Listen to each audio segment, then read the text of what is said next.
Brianna was the one who's always on maternity leave. Yeah, now she is. Oh, for fuck's sake.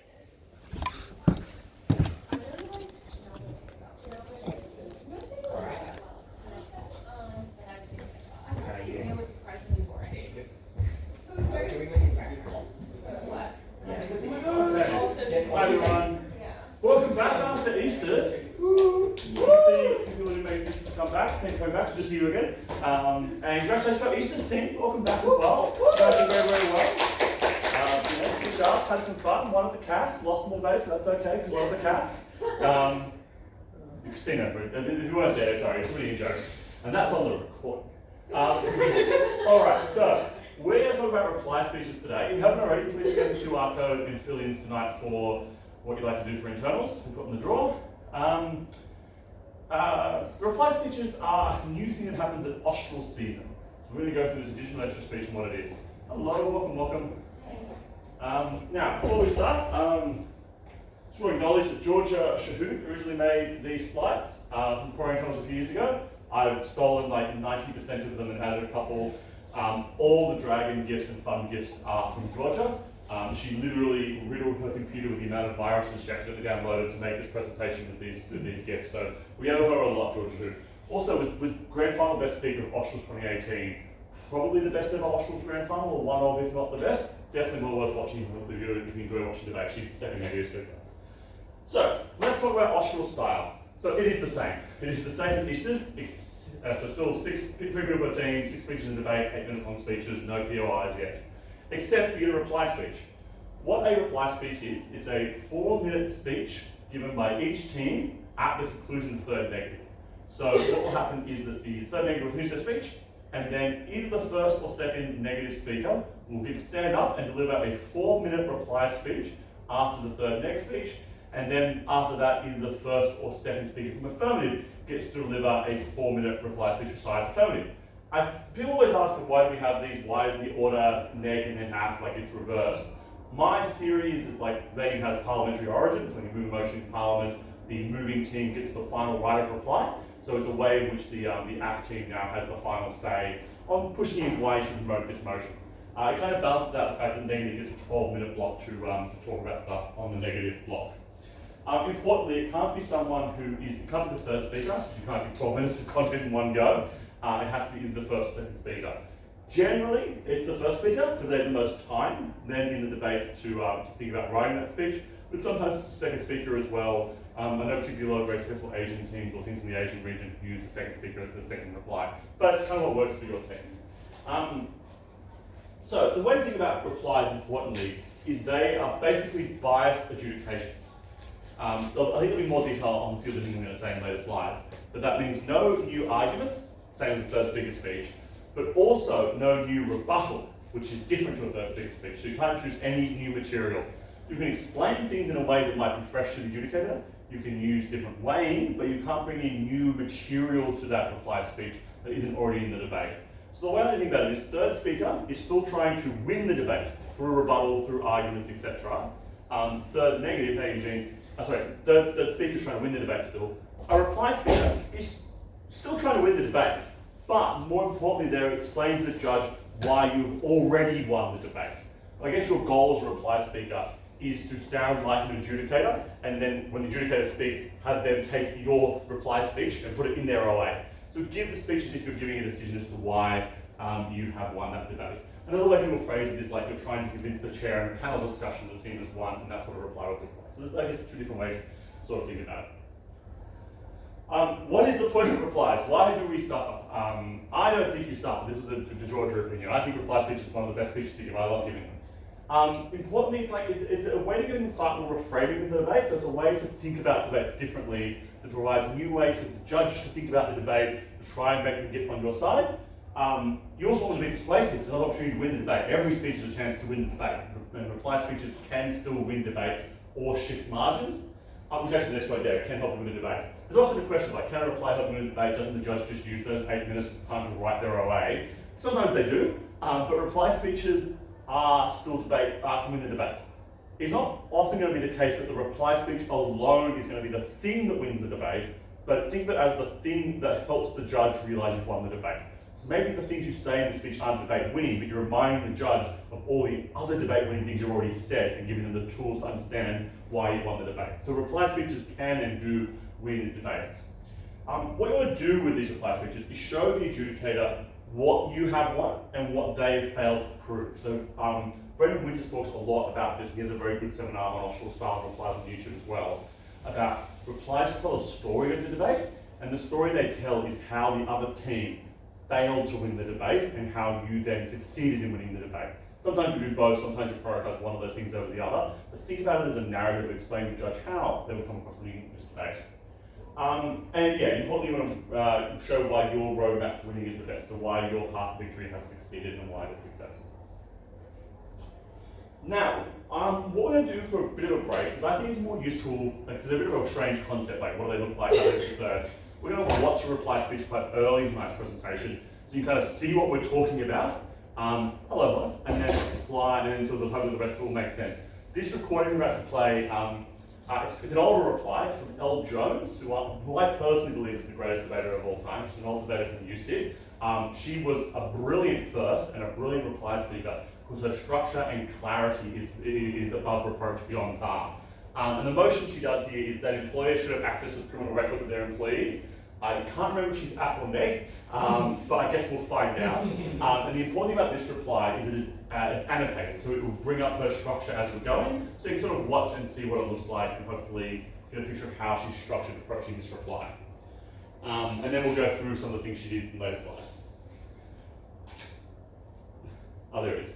Mr. Speaker, the very first and quite quick question in this debate was whether or not a criminal record was an arbitrary and extrajudicial punishment imposed upon ex-criminals. The negative told you two things. Firstly, that it's not arbitrary because recidivism rates point to a higher risk of these people reoffending, and that is a rational consideration. But secondly, we told you that it wasn't extrajudicial. I explained in my speech that there are a number of factors such as age, suppression, and the work of a criminal record that meant that this was a judicially considered and a punishment that was at the discretion of the judiciary. Therefore, it was the imposition of a criminal record imposed by the judiciary. The next question then, given that this wasn't arbitrary or extrajudicial, became whether it was a worthwhile thing to have, which brought us to the question of whether or not criminality in the past was a relevant consideration to be considered by employers. And this was important to the debate, Mr. Speaker, because although the affirmative team tried to tell you that employers don't have a right to impose extrajudicial punishment, they didn't contest the right of the employer to consider factors that affected that employment. So let's look at why it did affect that employment. Firstly, we told you at a general level that past behaviour was a good indicator of future behaviour, and that they were more likely to recommit an offence than other members of society. The affirmative team's response to this was to say they are not automatically going to reoffend. We told you that was true, but what we told you further was that it was okay for an employer to just value the risk of that reoffending, because the harms that would accrue to the employer were great if that risk did come to fruition. So what were those harms? We told you that the harms of reoffending of offences to the person would be detrimental to co-workers and consumers for two reasons. Firstly, that we should prioritise those stakeholders because they are already in a legal relationship with that employer. And secondly, because they have the right to feel safe at two levels. Firstly, that the employer is not going to hire someone who would be a risk to them. And secondly, that the employer will be able to be proactive in protecting them against people. Maddie's indignant outrage at an employer taking a sexual harassment complaint against a rapist more seriously than against someone else showed the gross disregard for the protection of co-workers and consumers that plagued the affirmative team's case. So let's look at, secondly, property crime. We told you that an employer has an interest in protecting their assets and the perception of the integrity of their company. The responses of the affirmative to both property crime and crimes against the person was to say two things. Firstly, again to reiterate that this wasn't an automatic thing that would happen. Again, we told you that it was still worthwhile an employer valuing that risk. But secondly, they told you, as their case whittled down, that where it was relevant to employment, they wouldn't allow that person to be employed in that workplace. That concession was important for two reasons. Firstly, because it acknowledged the general principle that we established in our case, that past behaviour is an important consideration in viewing future behaviour. But it was important, secondly, because it conceded that even though jobs were valuable, they shouldn't be open to everyone in today's debate. So that brought us to the final question of today's debate, which was whether rehabilitation was really the responsibility of employers. Because perhaps it was the case that criminality was a consideration for employers, so that they should overlook it in the interest of rehabilitation. The conception of rehabilitation on the negative was that it was the realm of the state, that the state should upskill criminals and give them the best opportunity to get a job, but not enforce employers to hire them. We told you there was no right to a job. I pointed to the examples of bankruptcy, Swain pointed to the example of academic plagiarism. We got no response on that. But we also told you that it wasn't a right because they had committed fault in today's debate, which was why it was different to disability. Jobs are obviously ideal for people in society, Mr. Speaker, but we told you there wasn't a right for that, and that employers didn't have a burden to hire people that weren't the best place for their workplace. That's why the negative team won this debate. Mr. Speaker, the very first and quite quick question, but we told you that... I probably forgot to mention at the start that the reply speech was 4 minutes long, as opposed to 8. Probably a useful thing to say. Alright, I love this reply speech. I was a phenomenal debater. What did we notice about the reply speech maybe stood out as being different to an ordinary speech into like a third speaker speech? Nothing new. Nothing new. Entirely referring to stuff that already happened. A lot of it was like clearly pointing to, I said this in my speech, Swain said that in his speech, the judge can see where it comes from. What else do we notice? Maybe the way she presented, or the content or the structure. We'll come to what it is in a second, but I think what the useful things are, that like it's really clear exactly what follows, and it's creating a pathway for the judge to see how they've won the debate. So the three things that come up here, the first one, arbitrary and institutional punishment. Past criminality it's not relevant to the job, and the job has the employees have a duty to rehabilitate. Those are the three sort of paths to victory, or three arguments that affirmatively ran in this debate as to why employers should not have access to criminal records. And then she took each one of those apart. So in this reply, it was very much a case of like showing why every approach they had to win, here's all the ways in which we countered that. So when the judge goes through their notes and is like, okay, did our successfully prove anything? You would see this reply here and be like, oh, it didn't prove anything because Elle has done that. And notice here, Elle hasn't provided any new rebuttals, as I said. But I'm referring to all the rebuttals that came before. Could be the thing that might remind you, like, oh yeah, actually, negatives win this debate. So that was really good. Well, she does a few things in her manner too that will come to in a second, but might be a bit of an old-fashioned opinion, but we'll talk about that when we get to it. But does everyone have a clear idea of what a reply looks like now than we did before? Excellent. Oh, hang on, where is it? Is it still big screen? I can't get that to full screen. Okay. Here we go. So, how do we structure a reply speech then? So, it depends. Like with most speeches, it's going to be flexible in the debate. Reply speech in particular, it can be a little bit flexible in what is actually happening in that debate. So, it is usually issues-based. You see Elle there still had 3 issues in her speech. Sometimes you might do it chronologically, like what was the first thing they said, his light falls down, then they concluded this at second speaker, it falls down, then at third there, there's another new argument, then it falls down. Sometimes it might be around stakeholders, so trying to say, well actually this debate's about 2 people, which 2 people do you care about more? This is why we care about our person more. But think about it more in the case of showing why they can't win, which is what we did in this example here, or why you have to win. So trying to push up the 2 strategies of the debate and building your reply speech around ways that are favourable for showing that strategy's been executed, so doing it in ways that make logical sense for proving why your particular side has got up, or why that side has not got up. So let's be really clear about a few things. Those bears are walking really fast. Firstly is, this is sort of an example we'll do later in the debate about whether or not we're breaking the taboo of the media reporting on suicide cases. I think these slides were made when 13 Reasons Why was like big in the zeitgeist. So in this sort of question of reframing in the replies, this is where we're talking about getting the judge to think about what's happening in the debate in different ways favourable for your team. So if it doesn't matter, if the media was tasteful in reporting on suicide, it's always going to harm suicidal people. What you're trying to do with that focus on your reply is getting the judge to think about this argument over here about whether or not it's been done tasteful and say it doesn't matter. Throw it out, because this is what's actually going to be important here. So in that case, you're using the reply to twist what the judge is thinking. Second, there could be summarising. So you say here that my first speaker gave you reasons as to why we thought the reporting would be tasteful. So you remind the judge of the reasons why they got up. Sometimes those reasons get lost. And new materials are legal. You'll go straight to jail. So that would be like, saying that like there's losing money, that's a new argument. That's not allowed. I think the thing to think about with replies and reframing and summarising, etc., is you only have 4 minutes, right? That is not enough time. That is so little. So often the skill of reply that's useful to practice is more about not what goes in, but what you take out to make sure that you're cutting anything that isn't exclusively relevant to how you win that debate. So don't be pressured about a really cool response you've got. Just cut it if it doesn't exclusively fit to proving what you need to do in those 4 minutes. So try and use strategies like reframing to make the most important thing in the debate, like frame why this thing doesn't matter, and then the thing we said does matter, why you win that thing, and therefore why we should win the debate. So you don't have to cover that first thing as much, you're just pushing it out of the debate. And things with summaries, be careful, don't over-summarise, you don't cover the first speech again. And dear Lord, please wait. There's a lot of these slides aren't really in my voice, they're very much in Georgia's voice. But it is important in replies to weigh things as their importance and why those things are debate winning in a sense.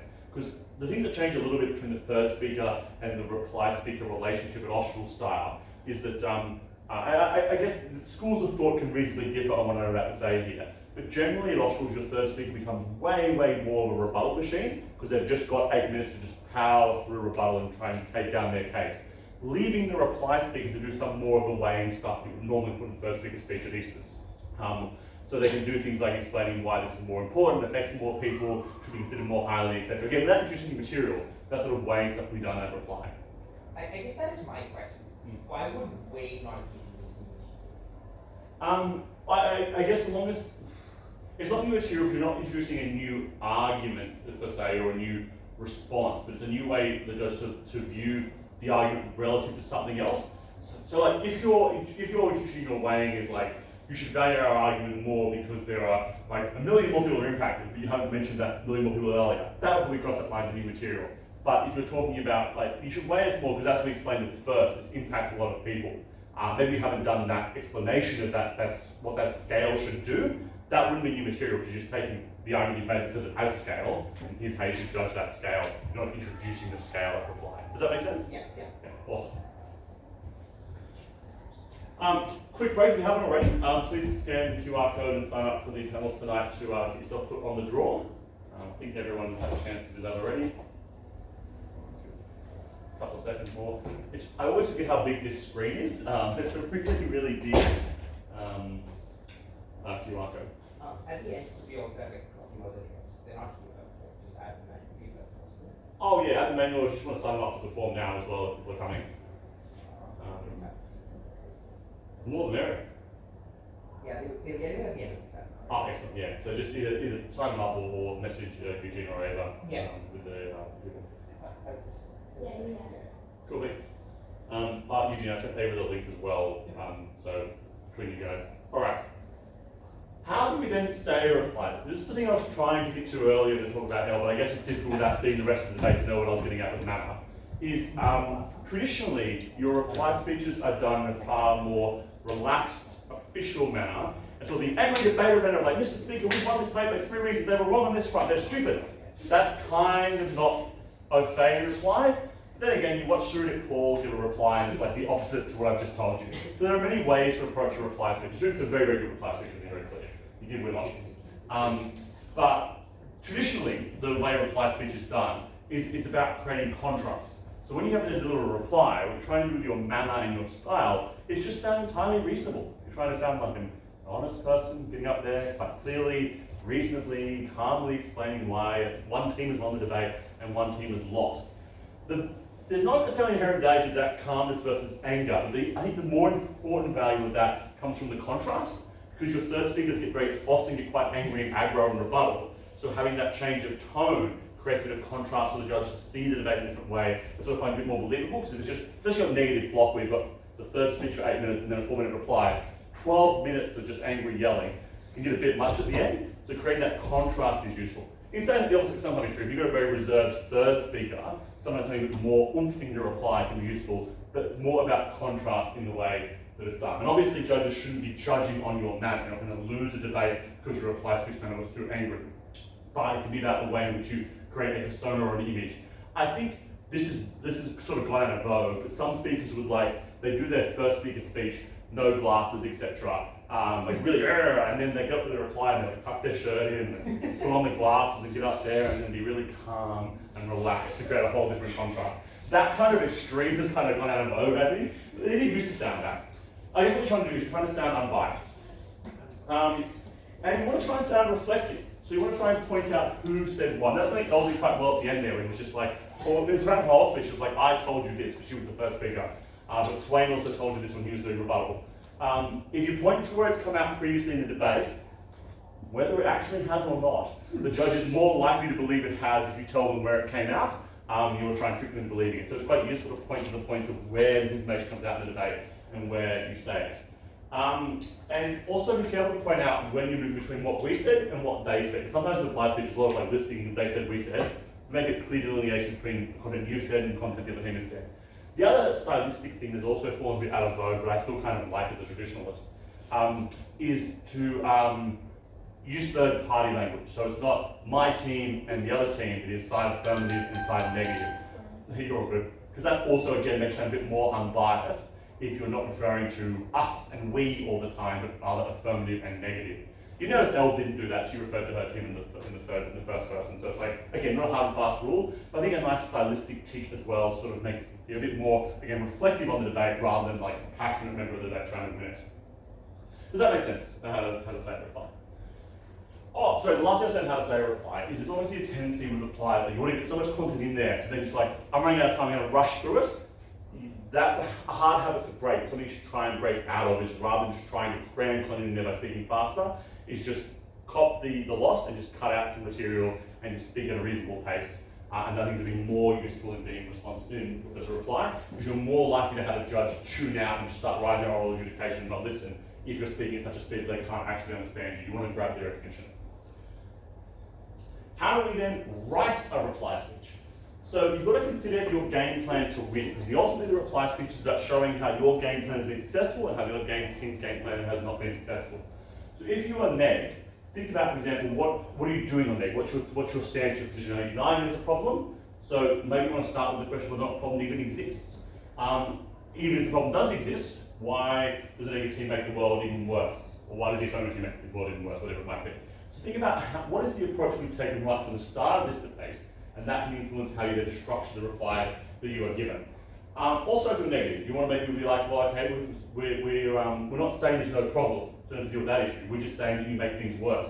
So your whole reply then becomes pointing out 3 or 4 different ways in which the world gets worse as a consequence of the model, and that's it, nothing else, just those 4 harms. Or if you're an affirmative and you're saying the problem is you're trying to solve a problem, maybe you need to think about, okay, what's been the most contentious thing in this debate?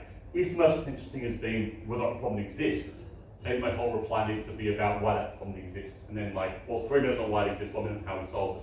Or vice versa, maybe the problem exists. I think to rehash that, the judge already believes it. What I need to prove is that we have solved that problem. So thinking really strategically about what your case strategy is, and then how you execute that in the reply as well. Now, when to actually write your reply speech? You don't want to start writing too early in the debate, because debates change late as more rebuttal comes out. So you should always be thinking about what your reply structure is going to be. You don't commit to actually writing it out till basically the end of second negative, or maybe during second negative, because you want to give yourself maximal time to have information about what the debate is. And the point is, if you start writing earlier, it's harder to cut things out as they become irrelevant because you've already written them and they're in your head. You want to give yourself sort of freedom to say at the end really what's important and essential there. Some people, and particularly what's Brendan's seminar, really recommend writing out your reply speech in full, like full sentences, not dot points. The idea being there that you want this reply to stick and to land and to be very, very precise. So you're exactly saying what you want to say. As someone who has very basic handwriting and is slow to write, that doesn't quite work for me. But what I do think is important is if you can't write out the whole speech in full, making sure your introduction or your conclusion is written out in full, because that is the thing you want to sell the judge on. So if nothing else, make sure those things are really, really impactful. We'll talk about choice and conclusion a little bit later on as well. But yeah, try and think about writing out to be as precise as you can be, because the language choice and the framing you use in the tiny time you have is really, really important for convincing the judge. What's the next slide? Some useful tips there. So a good reply speech does start in prep. So I know I've just started saying slightly contradictory to the thing I said we don't start writing until later, but a good reply relies on having a good case behind it. So if your prep is going well and you're writing a good case, you should be thinking about how the reply could work right from the start of prep. So in prep, you decide how you're going to win the debate. You decide on the win strategy, you decide on the arguments you're going to run, etc. The reply speech is about demonstrating how you've executed or defending that win strategy as well, or stop them executing theirs. And as usually talked about earlier semester, a lot of your prep is also thinking about the other team's case as well. So you can do both sides of that coin of like, if I were to do this reply, like what might my approach be thinking about doing? Obviously, you've got to also work on your first and second speech in prep as well. So like, it's hard to think about both those things. But having a little bit back in your head about, okay, how am I going to execute what this reply is going to look like? This is something that Brendan says that I really, really like. That is that structure is strategy. So often the approach you take to the flow of your arguments and the things you choose to put first and prioritize and how you structure your case in your speech is an execution of that strategy as well. So structure shouldn't be like, here's an argument, let's go. What is this argument doing? How they place it in a way that makes sense. If we look at Elle's example from before, she clears the first hurdle about whether or not it's principally like an arbitrary punishment. And once that's cleared, it actually becomes a question of whether or not it's a useful or good thing to do. And then those questions answered that way. But if you're proving it's a useful thing, but haven't proved it's a morally right thing, then that sort of doesn't make much sense logically in your order. So thinking about the structure is really, really important. Now, in terms of instructions and conclusions, I think a good cheat code is that negative reply needs a really strong conclusion, and affirmative reply needs a really strong introduction. The reason for that is, like, negative reply, their introduction is just the 8 minutes of the third negative speaker, right? They don't need an introduction, they just straight in, like Elle did there. But she had a very strong reply, because that needs to be the thing that sticks in the, sorry, very strong conclusion. That needs to be the thing that sticks in the judge's mind as to how they won the debate. So a really strong ending point to end on is really, really key to it sort of sticks. If you're on app, you just had 12 minutes of negative yelling at the judge, convincing them, your introduction needs to re-arrest momentum. It needs to be something that recaptures the room, so either pushes back on the massive problem or identifies a flaw in their case. I heard a really good one the other day that was like, I had a philosophical bent at the start about morality, and then it was like, and side negative lost this debate and they didn't read the motion, and they really captured the room and got the momentum back on board. So thinking about like writing up, that's what this writing instructions conclusions become very important, because it's about how you capture the judge back onto your side of the debate. Particularly if they're sleeping after an hour-long debate, when their block's done, you want to grab them and be like, remember us, and push it back. Negative block. Let's talk about negative block. So negative block is a collective term for the third negative speech and the negative reply happening next to each other. It's a very, very powerful weapon, and it's something that I think tends to be the negative thing to do better at Australs. Because the reason negative things tend to do better at Australs is like, this is a theory I think I've stolen from someone else at some point in time, is that most ideas are bad, because most good ideas are already done because they're a good idea. So most ideas and motions are already starting to a point of being bad. So that gives negative a free kick there. And you get 12 minutes in to explain why they're so bad. So what we want to do then is coordinate and discuss with your third speaker on the bench about what your strategy is going to be. Because your negative reply, it shouldn't just be a mini third speaker speech, it shouldn't just be a copy-paste of the third speaker speech. It should try and do something different. And the thing you think about is balance, right? So if a third negative speech is very, very heavy on rebuttal, very, very heavy on taking down the other team's case, then your reply should be a bit more balanced towards your team. It's a bit less about why they're wrong, a bit more about why we're right. The flip is also true. If your case is under fire and your third negative has to do a lot of damage control and rebuilding and explaining why it's good, then maybe your reply speech should be focused a little bit more on pushing back on their team. Similarly, if there's like the third speaker kind of like this damage control kind of rebuts everything, pushes down lots of the debate, like creates a lot of mess for the other team. Your negative reply speaker, rather than creating the same mess, should be narrowing in on the one thing that's going to change that judge's mind, because the third has neutralized everything else. So thinking about talking about between yourselves on the bench, what your approach is going to be, how you're going to try and win the debate. And that also goes back to prep, right? We talk about win strategies and approaches. Having that clarity about how you're going to approach can also help the reply speaker on the bench. And then the AF reply, your job has to really be to counter that negative block. So you should have an approach and a strategy as to how you're going to do your reply in general. But if things change in the negative block, if things get pushed a certain way, you need to be a little bit flexible to be like, okay, they've now put a really big dent in our case. I need to shift this reply a little bit more to why we're still winning, or vice versa, whatever it might be. Be conscious of the fact that you need to listen to what the negative reply does, negative block does, and how you counter it. It very much becomes like a first response speech almost, and back reply, because you have the whole neg block to deal with. It also just takes practice. These things take a lot of work, and then it's okay. Your first replies won't be debated. Maybe they'll be debated. I don't want to discredit any of your potential, but it does take practice to get good at. We're only a little short on time, so I won't go through the full work example, but if we had anything like this about like the arguments about spoke about friends who are media reporting on suicide. So this will take 10 minutes, so I'll just skip through it.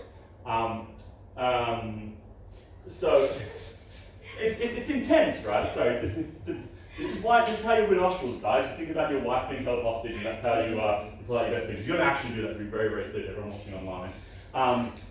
So if you think they have won the issue of media coverage and public discourse, for example, here, but you think your best material is on the people themselves, your reply then becomes entirely about those people, and then becomes why those people are so important. Even becomes a little bit expensive the other thing.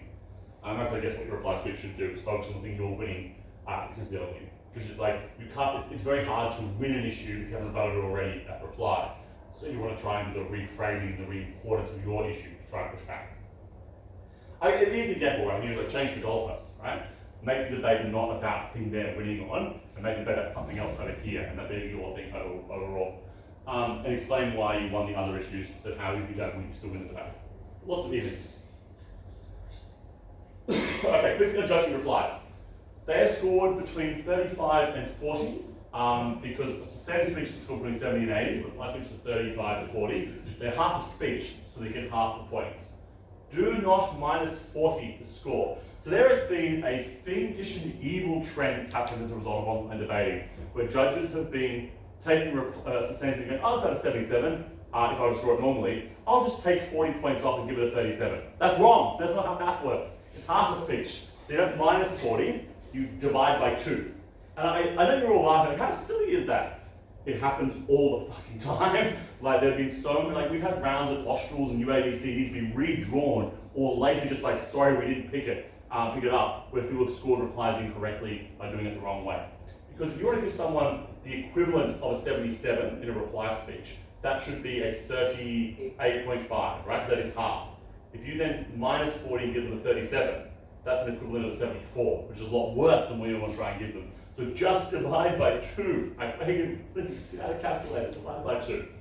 I actually think it the other way. I don't even bother starting scoring a speech 78 and then halving it. I just score 35 to 40. I think that just solves all those problems too. You just don't think about it as like, oh, let's give it a full speech score and then halve it. Just think of it like between 35 and 40. 35 is a 0, 40 is a perfect score, 37.5 is the average. Where does it fit between there? Oh, necessarily, it goes up in half points. So sustained speeches go up in full numbers, replies go up in half points. So you can get 35.5. I go 35, that's outside the rules. Importantly, don't judge it like a normal speech. It's not a normal speech, it's a reply speech. So you want to judge it on whether it achieves the goals of a reply speech overall. So like, don't think about it, does it have good rebuttals, have good summary? How does it help you shift the goalposts of the debate? Does it focus on the right things? Does it prioritize issues, etc.? Don't believe everything you hear. A lot of reply speeches are going to be, they didn't respond to this. They didn't respond to that. They didn't say anything to this. They absolutely would have. And like everyone does it, but don't just believe automatically because they've given you some meta commentaries that, like a judge would, that it's true. Always sense check it. Always make sure they're telling the truth. And don't be bullied by a reply speaker telling you how to judge the debate, telling you what's correct. Like you're the judge. You figure out what's correct and let them try. That's important judging replies. Please at minus 40. Please divide by 2. All right, any questions on reply speakers or Australs format? Yes? If you're wanting to get better at replies, what resources or tips would you suggest? Oh, excellent question. How do you get better replies? So I guess the unfortunate way to get better replies, you've got to do more of them. So the more replies you do, the better you get them. In terms of resources, my advice would be, there's 2 good places to look for resources. Is the ADC YouTube has a bunch of recorded resources on like doing reply speeches and Austral style in general. So I think if this video goes up on YouTube, it'll be the 3rd video in the series part of reply speeches. So the other 2 ones are good. There's also an introduction to Austral style that's very good. But also watching really good debaters give reply speeches. It's a bit of a slog because you can't even watch the whole debate to see the reply and how it makes sense. But if you're somebody who can sit down for an hour and watch the debate quite happily, that is a good resource to watch Australs out rounds. And what you want to try and do is don't just watch it passively, but like think about like pause the debate after the third speakers and go, okay, what do I think the big issues are? Who do I think is winning? Then watch the replies and say, okay, where do I differ from that speaker? What can I do to change that? Really good reply speakers would be like Brendan Winters is quite good, Jordan Gibson, Elle Jones, Sophie Sheen. You can find any USU one. Yeah, so the numbers always go up and down. USU won out rounds from last year. Sophie Gibson absolutely banging replies. I think she was best reply speaker at Australs last year. So those are some good reply speakers to look at. Dan Newton, another great one. He was USU 2 years ago. Top USU teams, top teams at Australs will always be pretty good for replies. And if you're looking for maybe a different style of reply, the Surudit Paul replies from Australs 2020. Yeah, that was the one at Australs that he won, I think. Right. Yeah, they're very, very good. Oh, and another thing is just like watching outrounds. So if you go to a mini, hang around for the outrounds and watch the outrounds through, that's where you'll see it. Did you have any other examples in mind you want me to shout out? Awesome. Sophie Sheen just put a document about reply speeches on serious posting. Read that, it's great. It's like 9 pages. Yeah, I might actually link that in the description of this video. So Sophie Sheen's document reply speech is really, really, really good. Thank you. Yeah, so this is more of a meta question perhaps, but like, say you're not going to be giving the reply, so you're a second speaker or a third speaker, how do you help your reply speaker? Oh, that's a great question. This is a team sport, right? You want to be helping each other. So I think the useful thing, if you're the second speaker or the speaker not giving the reply, is you should still be tracking the debate. Because sometimes as a reply speaker, you'll be writing something down to go with thought, and you'll be like, oh, what did they just say? What did they just say? So it is useful for you as the other person to be tracking the debate, so that you can sort of, if the person just literally asks you what did they say, you can answer it and give them the information that is there. They don't miss anything. But it can also be helpful with the tracking of the debate as well, to be able to then suggest like, oh, I think we're really falling behind on this issue, are we covering this? And similarly, if the reply speaker asks you like, oh, what do you think we're falling behind, what should I prioritize? By being still in touch with the debate, we're able to help out that way. So like, I know at Easter style, in the first speak, you're kind of like, job's done, pack it in now.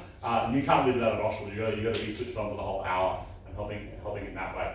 And sometimes depending on your team dynamics, I know I've debated with some debaters before who, if like writing a really powerful introduction is not your thing, or powerful conclusion is not your thing, but it is someone else's thing, get them to write their rhetoric heavy intro, and then you can write all the rest of the arguments and you say what they said. Proofread it before you go up there so you can actually say it confidently, but sometimes team balances can work quite well like that, depending on what the skills in your team are. Does that kind of make sense? I'm going to assume that's yes.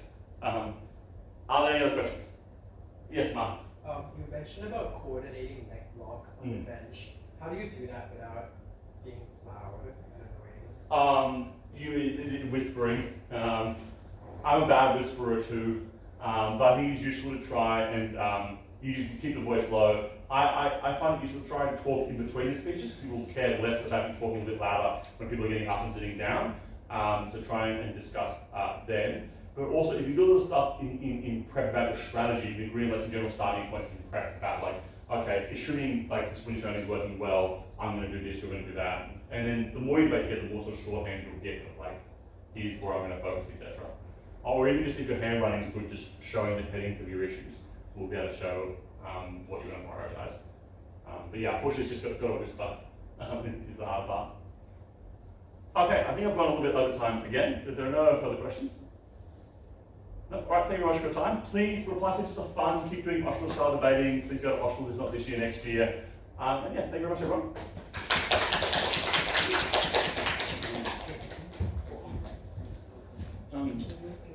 Do we have a draw?